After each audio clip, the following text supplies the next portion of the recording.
দেখতে দেখতে আমরা এপিসোড 10-এ এসে পৌঁছে গেলাম। Glam face of the year 2025 organized by X creation. একটা নতুন ইনিশিয়েটিভ নেওয়া হয়েছে। এই গ্ল্যাম ফেসে পার্টিসিপেট মডেল থেকে শুরু করে মেকআপ আর্টিস্টদের আমরা কথা তুলে ধরছি আপনাদের সামনে। আর শুধু কথা তো নয়, তার পাশাপাশি একটা ছোট আড্ডা এবং 2026-এ আগামী দিনে এক্স ক্রিয়েশনকে নিয়ে আগামী দিনে তাদের কি চিন্তা ভাবনা রয়েছে সেটাকেও আপনাদের সামনে শোনাবো। তো আমার সামনে এখানে 5 জন, মানে একেবারে এপিসোড 10-এ এসে আমরা এতক্ষণ 3 জন 4 জন, এবার এটাই 5 জনকে আমরা এনে উপস্থিত করেছি এবং তাদের ব্যক্তিগত অভিজ্ঞতা এক্সপ্রেশনকে ঘিরে সেটা আমরা জেনে নেব। প্রথমে জেনে নেব নাম, পরিচয় এবং কেমন অভিজ্ঞতা ছিল। বলি, আমার নাম হচ্ছে শ্রীঙ্কা সাহা। আমি এক্স ক্রিয়েশনে প্রথমবার কাজ করেছিলাম জিদ্দা, শ্রাবণীদি, শালিনী ম্যামের তত্ত্বাবধানে। ভীষণ ভালো এক্সপিরিয়েন্স। আমি অ্যাজ এ শো স্টপার এখানে ছিলাম, রানওয়ে মডেলের ওয়েস্টার্ন ক্যাটাগরিতে আমি শো স্টপার ছিলাম। তো ভীষণ ভালো একটা এক্সপিরিয়েন্স। ভীষণ ভালো এই জন্য বলছি, মানে সবকিছু এতটাই অর্গানাইজড যে মানে এতটা হয়তো ভেবেও আসিনি যে এরকম হবে। আর এটা একটা এক্স ক্রিয়েশনের যে glam face of the year season 1 ছিল, প্রথম সিজনেই এতটা অর্গানাইজড ওয়েতে এত সুন্দরভাবে যেটা হয়েছে সেটা সত্যি মনে রাখার মতো। এবং আমি চাই ভবিষ্যতে আরো এক্সক্রিয়েশন এরকম আরো কাজ আনুক, আমরা যাতে আরো ভালোভাবে পার্টিসিপেট করতে পারি, আরো সুন্দরভাবে এখানে অংশগ্রহণ করতে পারি। এর আগে কোথাও পার্টিসিপেট করা হয়েছিল? এক্সপিরিয়েন্স আছে, যেমন বিউটি প্যাজেন্টের এক্সপিরিয়েন্স আছে, রানওয়ে মডেলেরও এক্সপিরিয়েন্স আছে। তো সমস্ত কিছু এর আগেও যেরকম ভালো এক্সপিরিয়েন্স পেয়েছি, এটাই বলা যে এখানেও ততটাই ভালো এক্সপিরিয়েন্স আমার হয়েছে। আমার নাম তানুশ্রী মজুমদার। তো আমি এখানে ফার্স্ট টাইমই এসেছিলাম, শ্রাবণীদি আমাকে কল করেছিল যে এখানে হচ্ছে এই শোটা। আমি রানওয়ে মডেলে ছিলাম। It was so great, they were so great as well, and I had a very good experience, that that I can say. Also, I would say one more thing, that the mentors are very good, and even the groomers are very good as well. I had a very great experience over here. So thank you so much for everything. Ma'am, আপনার কাছে চলে আসি। তো কেমন ছিল experience এবং আপনার নাম, পরিচয়? হ্যালো, মাই নেম রিনা সোনকার। আমি হাওড়া শালকিয়া থেকে এসেছি এবং মাই profession is I belong to corporate sector, corporate finance sector. And যদি আমি আমার পার্সোনাল লাইফে বলি, I am a single mother. একটা 15 বছর ছেলে আছে, এই জাস্ট এই তো এটা হলো আমার পার্সোনাল পরিচয়। অ্যান্ড আমি এক্সপ্রেশনের বিষয়ে আমার যে এক্সপিরিয়েন্সটা হয়েছে, সেইটা আমার ফার্স্ট টাইম এত ভালো এক্সপিরিয়েন্স হয়েছে। বিকজ এর আগে আমি এক জায়গায় গেছিলাম, সেটা পুরোপুরি আমি মানে এখন এখানে ক্যামেরার সামনে বলতে পারছি না। তো সেটা এখানে আমি আসতে একটু ভয় ভয় করছিলাম কি আমি এই জায়গাতে আসবো কি আসবো না। কিন্তু আমার যে ভয়টা ছিল সেটা একদমই কেটে গেছে। বিকজ এর আগের এক্সপিরিয়েন্সটা আমার খুবই খারাপ ছিল। ওকে, তো আমি জিদ্দা অ্যান্ড শ্রাবণীর ম্যামকে খুবই থ্যাংক ইউ বলবো কি উনি আমাকে এত খুব ভালো প্ল্যাটফর্ম দিয়েছেন। আমার বাচ্চাবেলার যে একটা স্বপ্ন ছিল কি আমি একটা পেজেন্ট শো করব, আমি একটা রানওয়েতে করব, সেই স্বপ্নটা আমি পুরো করতে পেরেছি। ঠিক আছে। অ্যান্ড মানে গ্রুমারকে কি বলবো, শালিনী ম্যাম এতভাবে আমাদেরকে গ্রুম করেছেন, মানে এতভাবে উনি ওয়াক করা, পোজ করা, স্মাইল করা, মানে ফ্রন্ট পেজ, কিভাবে নিজেকে স্টেজে নিজেকে মানে দাঁড় করাতে হয়, কিভাবে নিজেকে প্রেজেন্ট করতে হয়, আমাদের ভেতরের যে ট্যালেন্টটা আছে আমরা জানি না, কিন্তু উনি আমাদের আমাদের মাঝখান থেকে বের করেছে। মানে Shalini ma'am is too good. And আমার এখনো অবধি আমার এক্সপিরিয়েন্সটা খুবই ভালো রয়েছে। Thank you. আমি শাশ্বত। জিৎ আমাকে এক্সক্রিয়েশনে এরকম একটা সুযোগ করে দেয়, তার জন্য জিৎকে অসংখ্য ধন্যবাদ। ছোটবেলা থেকে ইচ্ছা ছিল এই গ্ল্যামার ওয়ার্ল্ডে, কিন্তু কোনোদিনও সুযোগ হয়নি, বিভিন্ন কারণেই হোক। আমার অনেক কম বয়সে বিয়ে হয়ে যায়। তো তারপরে যে এরকম একটা সুযোগ পেয়েছি, তো আমি কি বলবো, জিতের কাছে অসংখ্য ধন্যবাদ। এবং আম, আমাদের যিনি গ্রুম করেছেন শালিনী ম্যামকেও, মানে কিভাবে যে স্টেজেতে নিজেকে রিপ্রেজেন্ট করতে হয়, মানে এটা সত্যি শিখেছি। তো এটুকুই বলা, এর পরবর্তীকালে জিতের হাত ধরে এক্সক্রিয়েশন আরো যা যা কাজ করবে আমি থাকতে চাই।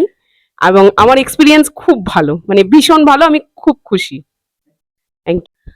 I'm Dr. Anindita Naha, Assistant Professor of a college. I'm really grateful to Amit, to Jidda, to Shabuni ma'am and Shalini ma'am for their external wonderful effort throughout the journey. Glam face নাম শুনেই মনে হয় যেন আমরা সুন্দর, সেই সুন্দর মুখগুলো নিয়ে যেন আমরা সকলের সামনে দাঁড়িয়েছি। আমরা সেই নারী যাদের ভেতর থেকে সেই কনফিডেন্সটা দরকার। আমরা কেউ হাউসওয়াইফ হতে পারি, নানা প্রফেশনে থাকতে পারি, বাট আমরা নিজেকে ভুলে যাই। সেই নারী যাতে নিজেকে না ভুলে যায়, সেই প্রচেষ্টা নিয়েই যেন গ্ল্যাম ফেস এগিয়ে এসেছিল, এক্স ক্রিয়েশন এগিয়ে এসেছিল। আমরা কোনো জায়গা থেকে বেরিয়ে এলে বলি এক্স স্টুডেন্ট, কিন্তু এক্স ক্রিয়েশন যেন আমাদের নতুন দিগন্ত খুলে দিয়েছে। So I am really grateful to everyone in the team, and I am grateful that new ইয়ারে এরকম একটা আড্ডা হতে চলেছে যেখানে এই সব ইম্পর্টেন্ট পোর্টফোলিওসকে আমরা এত সামনে থেকে পেয়েছি, যাদের সান্নিধ্যে আজ আমরা এখানে দাঁড়িয়ে রয়েছি। আমার বিউটি পেজেন্ট এবং নানা রকম প্রোগ্রামের সাথেই আমি যুক্ত, এবং আমার কলেজেও নানা রকম কালচারাল প্রোগ্রাম করেছি, কিন্তু আমার তবুও মনে হয় এই ধরনের প্রোগ্রাম যখন আমি এখানে রানওয়ে মডেল হিসেবেও এসেছি, তখন যেন কনফিডেন্স লেভেল আরো বেড়ে যায়, because you are having camera, you are having light action and everything, so many people are looking at you and you are having the media coverage. আমাদের মধ্যে অনেক কারোই ট্যালেন্ট থাকে, কিন্তু সেই ট্যালেন্ট আর মিডিয়া কভারেজের সামনে আসে না বলে আমরা ভুলেই যাই যে আমরা কতটা ট্যালেন্টেড। তাই নিজেকে যখন সেই ক্যামেরা স্ক্রিনে আমরা দেখতে পাই, আমাদের উদ্বুদ্ধ করে আমাদের নিজের মন, আর সেই মন আমাদের এগিয়ে নিয়ে যায়। আমাদের মনটা হচ্ছে একটা ঘোড়ার মতো, তাকে আমরা ঠিক দিশায় নিয়ে যেতে পারি শুধু এই ধরনের প্রোগ্রামগুলোর মাধ্যমে। আমি এখানে আসার আগেও আমি সেরাতে বেস্ট ওয়ার্ক পাই, এবং শারদ শ্রেষ্ঠ মুখে আমি উইনার হই মিসেস ক্যাটাগরি থেকে। আর last but not the least, একদম এন্ড অফ দ্য ইয়ারে আমি যখন Miss and Mrs India 2025 pan India group থেকে যাই, এবং সেখানে গিয়েও সেকেন্ড রানার্স আপ হই। And out of 25 participants only 10 were selected, যাদেরটা ফাইনাল ডেতে স্টেজ শো করা যায় ট্যালেন্ট হান্টে। সেখানেও যেই তিনজনেরটা শো বারবার করে শোকজ করা হচ্ছে, তার মধ্যে আমি ওয়ান অফ দেম। আর আমি সত্যি জিদ্দার শ্রাবণীদির কাছে খুবই গ্রেটফুল। আমি নানা সমস্যার সম্মুখীন হয়েছি, বাট তাও ওদেরকে সবসময় আমার পাশে পেয়েছি। আর আমি শিওর আগামী দিনে ওরা এভাবে আমার শুধু পাশে না, সকলের পাশে থাকবে, আর আমরা এভাবেই এগিয়ে যাব। আর আমরা সবাই একটা জিনিস ভুলে গেছি, যে প্রথম অডিশন ডেতে আমরা আহারের হাত দিয়ে যে খাওয়ার পেয়েছিলাম জিদ্দাদের থ্রুতে, সেটাও খুব লোভনীয়। তো আমার মনে হয় মানে ফুল প্যাকেজটাই খুব সুন্দর। একদিকে আমাদের কনফিডেন্স, একদিকে হচ্ছে মন পেতে গেলে মানুষকে খাওয়াতে হয়, যেটা আমরা বাঙালিয়ানাতে ভুলেই যাচ্ছি। সেটাকেও যেন জিদ্দা আর শ্রাবণীদি আরো সুন্দর করে তুলে ধরেছে। আগামী দিনে আমরা এভাবেই এগিয়ে যাই। Happy new year to all of you. Stay tuned with the X creations. আগামী দিনটা আগেও বললাম যে আগামী দিনে এক্স ক্রিয়েশনের এরকম ধরনের কোনো কাজ হলে আমি অবশ্যই থাকবো। আর মানে আমার বাড়ির লোকেরও প্রচুর সাপোর্ট আছে, বাড়ির লোকও এক্ষেত্রে মানে কি বলবো, এরকম একটা জায়গায় এসছি, আমার বাড়ির লোকও আমাকে যথেষ্ট সাপোর্ট করেছে। তো এটাই হচ্ছে বলার আমার। এছাড়া আমাদের ওখানে বিভিন্ন রকমের আইরিটলার সার্বজনীন কালী পুজো কমিটির কালচারাল প্রোগ্রামে আমি রয়েছি। ইনফ্যাক্ট আমি গিটার বাজাই, গান করি, তো এই মাইকের সঙ্গে আমি একটু পরিচিত আছি। ঠিক আছে, এবার অতএব এখানে যে আমার খুব একটা অসুবিধা হয়েছে তা নয়, এবং জিৎ আমাকে অনেক অনেক হেল্প করেছে। Thank you. হ্যাঁ হ্যাঁ হ্যাঁ, আমার কোনো অসুবিধে হয়নি এখানে কাজ করতে গিয়ে। দেখুন, আমি এটা বলতে চাইছি কি, কাজ তো সবারই আছে, কিন্তু এখানে আমরা যারা এসেছি সবাই কিন্তু নিজের একটা পার্সোনাল লাইফে কিছু না কিছু আছে। এখানে অনেকে টিচার ছিল, অনেকে নার্স ছিল, অনেকে স্টুডেন্ট আছে, অনেকে আরো অনেক কিছু আছে। সেরকম আমিও আমার একটা কর্পোরেট সেক্টর থেকে আমি বিলং করি, অবশ্যই সেইটা আমার থাকবে। ওকে, কিন্তু আমাদের মধ্যে যে আমাদের নিজের একটা ইচ্ছা থাকে, নিজের একটা ড্রিম থাকে, প্যাশন থাকে, যে এই জিনিসটা আমরা আগে কোনো সুযোগ বা আমরা কোনো অপরচুনিটি পাইনি, কিন্তু এইভাবে পেয়েছি। ও শালিনী ম্যাডাম কাছের থেকে পেয়েছি, বা শ্রাবণী ম্যাডাম কাছ থেকে পেয়েছি, জিৎ স্যারের কাছ থেকে পেয়েছি। তো যখন একটা ভালো অপরচুনিটি আসে অ্যান্ড রাইট প্ল্যাটফর্ম থাকে, তো তখন নিজের যে ভেতর ইনার ট্যালেন্ট হয়, নিজের প্যাশন হয়, সেটা আরো সুন্দরভাবে আমরা ওটা ক্রিয়েট করে সামনে রাখতে পারি। সুযোগ অনেক কিছু পাওয়া যায়, কিন্তু অনেকবার অনেক আহ, মানে মিসআন্ডারস্টুড হয়ে যায়। নিজের ভেতরের ট্যালেন্টটা আমরা বের করতে পারি না, রাইট? বেশ, আমার কাছে, এনাদের কাছে, সবার কাছে কিছু না কিছু গড গিফটেড বা নিজের কিছু ট্যালেন্ট আছে, কিন্তু সামহাউ আপনি যদি একটা ভালো হাতে নিজেকে তুলে দেবেন না, তখন ওনারা কিভাবে আপনাকে বাইরে আপনাকে প্রেজেন্ট করবে, সেটা ওটা খুব ভালো মানে ডিপেন্ড করে। সাপোজ একটা মাটি থাকে, একটা মাটি যদি আমি একটা ভালো আর্টিস্টকে দিই, সে কি কত সুন্দরভাবে এই মূর্তি তৈরি করবে, সে ওনার হাতে থাকে। তো একটা আমি এটা এক্সাম্পল দিতে চাইছি, এর আগেও আমি সুযোগ পেয়েছিলাম, কিন্তু ওখানে আমার একটা ওরকম কোনো এক্সপিরিয়েন্স হয়নি। তো ফার্স্ট টাইম আমার এত ভালো এক্সপিরিয়েন্স হয়েছে ম্যাডাম অ্যান্ড স্যারদের কাছে। তো আমি এটাই বলতে চাই, যেমনি আমি কিছু ভাবিনি, কিন্তু এখানে আমি আমার বেস্ট সেলফলেস আমি ক্রাউন পেয়েছি অ্যান্ড আমি পেজেন্ট পেয়েছি। সেটা আমার ফার্স্ট টাইমে আমার কনফিডেন্সটা আরো মানে বিল্ড হলো, বুস্ট আপ হলো। সেটা আমি ফার্স্ট টাইম আমার যেটা হয়েছিল, আমি ভেবেছিলাম আর নিজেকে এগোবো না, কিন্তু এখন যে আমি কনফিডেন্সটা আবার রিগেন করেছি, সেটা ভেবেছি না আমি আরো নিজেকে এগিয়ে নিয়ে যাবো, আরো এগিয়ে নিয়ে যাবো, যত সুযোগ পাবো আমি অত করবো। Thank you. আমি তো একটাই কথা বলবো যে এক্স ক্রিয়েশন খুব ভালো জায়গা। যদি তোমরা তোমার ক্যারিয়ার স্টার্ট করতে চাও, মডেলিং ক্যারিয়ার, এইটা বেস্ট জায়গা যেখান থেকে তুমি স্টার্ট করতে পারো তোমার ক্যারিয়ার। বিকজ সবথেকে বড় ব্যাপার হচ্ছে যে এনারা এরকম নয় যে তোমাকে কোনো মানে ভালো কিছু ইসে করবে না। খুবই ভালো জায়গা, and the mentors are also good, as I have told you before, and the groomers are also very good. Even the জাজ who has came, they are also very good. এমন না যে তোমরা এখানে এসে খুব ভুলভাল জাজমেন্ট পাবে বা কিছু। they will give you the best thing, and they will put you in a position যেখান থেকে তুমি খুব ভালোভাবে ফ্লারিশ করে বেরোতে পারবে। তো কিছু কিছু এরকম অনেক জায়গা আছে যেখানে হয়তো তুমি গেলে ঠিকঠাকভাবে তোমাকে গ্রুম করবে না, বা তুমি ঠিকঠাকভাবে ওখান থেকে একটা ভালো এক্সপিরিয়েন্স করে বেরোতে পারবে না।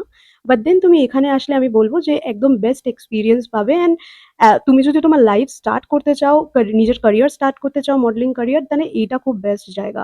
দুজন মেন্টরই এখানে খুব ভালো, দে আর বেস্ট আই উড সে। তো এই জিনিসটা খুব ইম্পর্টেন্ট আমার মনে হয় যখন তুমি তোমার মডেলিং ক্যারিয়ার স্টার্ট করছো, বিকজ এখানে অনেক রকমের লোক থাকে, দে আর নট গুড। তো আমি বলবো যে একবার এসে ট্রাই করে দেখতে পারো। Exactly, exactly. আমি এর আগেও যখন পরিচয় দিলাম বললাম যে এটা আমার এখানে প্রথম কাজ ছিল, আর প্রথম এক্সপিরিয়েন্স, প্রথম কাজ মানে এক্সক্রিয়েশনের সাথে প্রথম কাজ ছিল। তা প্রথমবারই এত ভালো এক্সপিরিয়েন্স হয়েছে।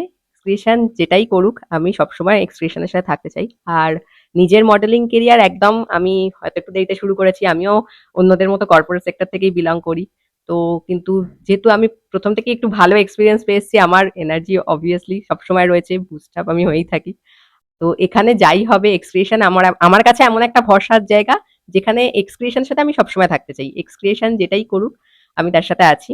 হ্যাঁ, সবসময় সব পরিস্থিতিতে হয়তো সবার সবকিছু সম্ভব হয় না, তখন হয়তো থাকবো না, কিন্তু এক্সক্রিয়েশনের পাশে আছি, সবসময় আছি। হ্যাঁ, এবং কাউকে সাজেস্ট করা একদম সাজেস্ট তো প্রথম যেমন অলরেডি আমার মেয়ে বলেছে, তনুশ্রী বললো যে নিশ্চয়ই এখান থেকে শুরু করা যায়, এটাতে আমরা হয়তো সবাই এগ্রি যে এখান থেকে নতুন যারা আছে তারা ডেফিনেটলি চোখ বন্ধ করে শুরু করতে পারে। এবং আমাকে যদি পার্সোনালি বলা হয় আমি তো তাদেরকে আগে রেফার করবো যে হ্যাঁ তোমরা চোখ বন্ধ করে এখান থেকে শুরু করতে পারো। শুরু করা নিয়ে এখান থেকে অ্যাটলিস্ট তোমাদের কোনো রকম কোনো তোমরা ফেক পাবে না। তোমাদের যদি কিছু না হচ্ছে সেটাও যেরকম বলা হবে যে না হচ্ছে না, তুমি আরো চেষ্টা করো, বা তুমি এটা করো না, তুমি এইভাবে করো, সেরকম যেরকম বলা হবে সেরকম আবার যেটা হবে তোমাকে এগিয়েও নিয়ে যাওয়া হবে। তো রেফার তো ডেফিনেটলি ভালো সবকিছু এটা বলবো। এবার সবার মধ্যেই হিডেন ট্যালেন্ট থাকে, তারা যদি এখানে আসে, যদি তারা শিখতে চায় অবশ্যই তারাও শিখতে পারবে। এইভাবেই আর কি এগিয়ে নিয়ে যাওয়া। হ্যাঁ, তো কথা বলে নিলাম আমরা পাঁচজনের সঙ্গে। সব থেকে যেটা ইম্পর্টেন্ট কথা এপিসোড 10-এ গিয়ে আমরা এসে এখন মানে যে সিদ্ধান্তে বা যে কথাটা বলতে পারি যে জীবনের শুরুর যে প্রতিষ্ঠান বা যে কোনো ক্ষেত্রে শুরুর সময়টা খুব ইম্পর্টেন্ট। অনেকে এখান থেকে শুরু করেছে এক্সক্রিয়েশন থেকে, এবং সাজেশনও করছে যে শুরুটা এখান থেকে করার একমাত্র নির্ভরযোগ্য প্রতিষ্ঠান। আর অনেকে হয়তো তার শুরুর আগে অন্য কোথাও করেছে, সেখানে প্রতারিত হয়ে নতুন ভাবে এক্সক্রিয়েশন দিয়ে তাদের যাত্রা শুরু করলো, অর্থাৎ শুরুটাই নতুন ভাবে এখান থেকেই করা হলো। তো আশা করি 2026-এর শুরুটা ওই প্রত্যেক জনের পাঁচজনেরই ভালো যাবে। এবং এই যে বছরের শুরুতে একটা ছোটখাটো আড্ডা হয়ে গেল, খুব মানে আলাদাই রকম ভাবে নতুন ভাবে তাদেরকে জানতে পারলাম, চিনতে পারলাম, এবং তারাও আপনাদেরকে শোনাতে পারলো তাদের কথা এক্স ক্রিয়েশনের সঙ্গে। নজর রাখুন বং সিরিজে এপিসোড 10 অব্দি আপনারা দেখছেন, যা যা এক্সপিরিয়েন্স হলো এখন অব্দি তারা শেয়ার করলো। আগামীতে আরো এক্সপিরিয়েন্সের কথা আপনাদেরকে শোনাবো glam face of the year 2025-এ।